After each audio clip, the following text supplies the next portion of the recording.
I can't believe Thanksgiving is over and now we're in the Christmas season. And the other day I talked to you about the angels announcing to the shepherds that Christ was born in Bethlehem. And they said, I bring you tidings of great joy. And remember, I talked to you about repeat the sounding joy.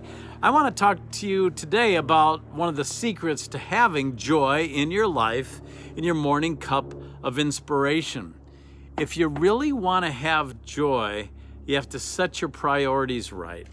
I remember when I received the diagnosis that Beth had stage 4 cancer. When we got that news, my priorities were instantly turned upside down, but ultimately right side up. And my number one priority became praying for her healing and caring for her and making sure I was there for her in every way possible. And I had my priorities right. God was first. I mean, we were in God's hands. Her life was in God's hands. And then she was second.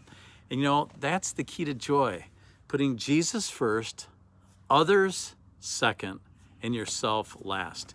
And when you have those priorities right, you can truly live a joyful life. I want to talk to you about my priorities and what Paul said his priorities were.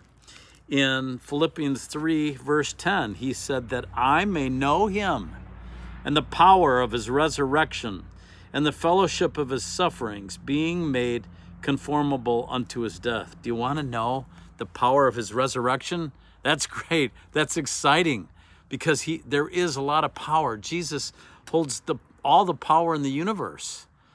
But we also have to know the fellowship of his sufferings, that he suffered for us, and that we need to make sacrifices in our life, sacrifices of praise to God and sacrifices of reaching out to others and putting them before ourselves.